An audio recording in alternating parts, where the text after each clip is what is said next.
Assalamu alaikum, first year commerce. How are you? Today we are going to talk about the second part of our trade hierarchy, that is foreign trade. In the last classes we studied about home trade. We discussed classification of home trade, that is wholesale trade and retail trade. We discussed the advantages, we discussed the problems, we discussed the disadvantages of home trade. Now we are going to talk about foreign trade. Definition of foreign trade: exchange of goods and services between two or more countries is called foreign trade or international trade.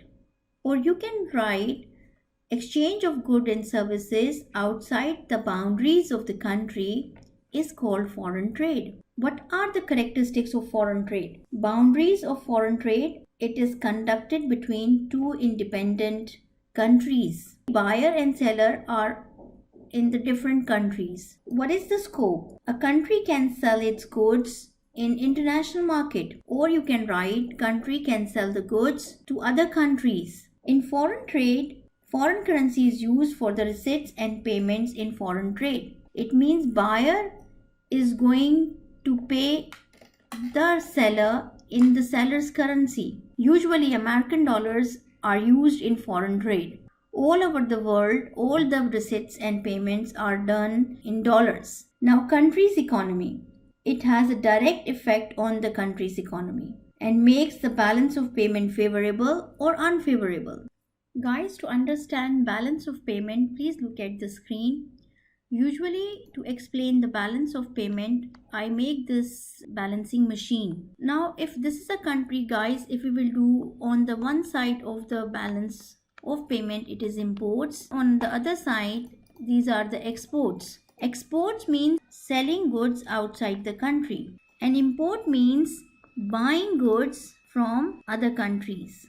When we buy good, we have to make the payment. So payment is going out from the country, and in exports payment is coming in the country. If we are making more imports than exports, this condition is called unfavorable balance of payment. What does this mean, unfavorable balance of payment?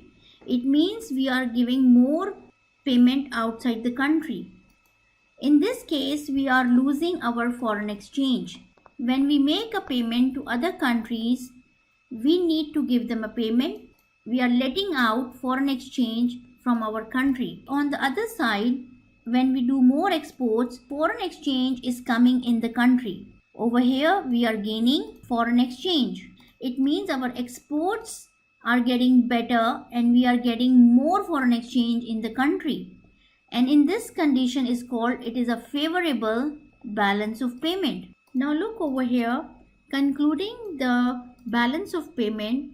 If we are doing more exports, what does it mean? Our exports are more, exports are heavier, and imports are less imports. Balancing machine will look like this, where exports are more and imports are less. So this condition is called, it is a favorable balance of payment, and this is good condition for all countries. A country will grow more when countries will do more exports. A favorable situation for an economy in the country, they must produce the goods in surplus, and if you will produce goods in surplus, then you will only enable to do more exports. It means you sell the goods outside the country.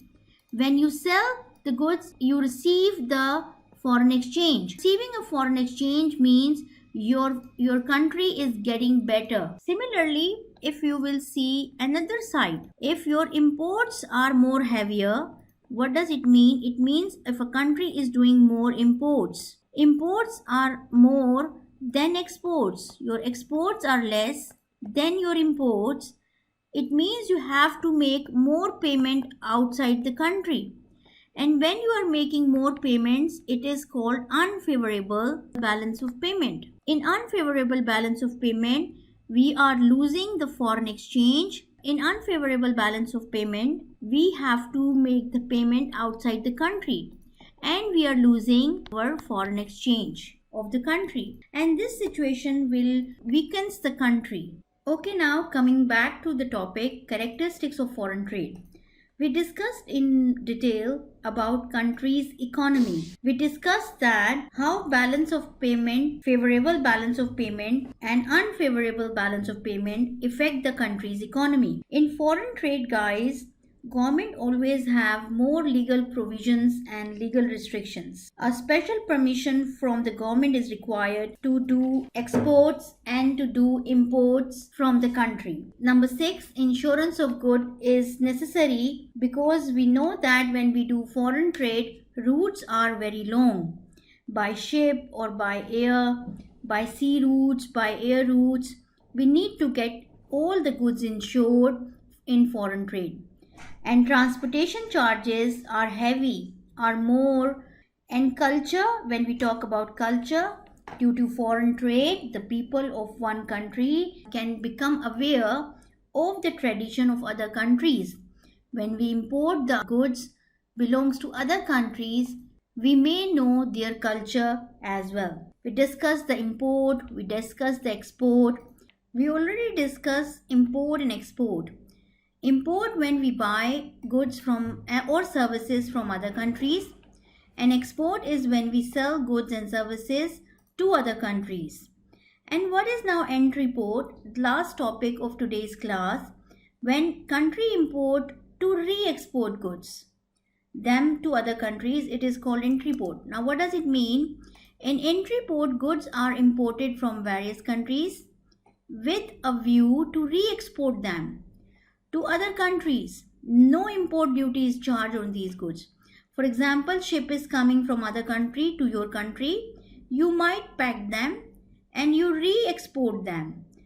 Now, what is the reason for entry port? In the next slide, we are going to discuss the reasons why we do this, why we do entry port. Now, what are the important points to remember here?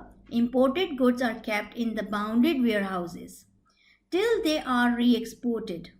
No import duty on goods, may be processed and repacked. Usually, guys, why we do entry port? When there is no direct connection between two countries, and when might be there is a difficulty in languages with a communication gap, no friendship within the countries, lack of confidence between importing and exporting countries. Like there are many countries in the world which they don't have friendship relationship, or they don't feel confident when they do export and when they do import from them. Lack of banking facilities, yes, this is one of the reason. From the country where we are importing the goods and we are exporting the goods, there are no banks. So these are the reasons for entry port. I hope you understand what is entry port. Entry port when the goods are imported from various countries with a view to re-export them to other countries. In entry port, there is no import duty. So guys, here we are ending the topic, which is foreign trade. Inshallah, in the next class, we will have a look what are the documents used in home trade. Till that time, take care of yourself.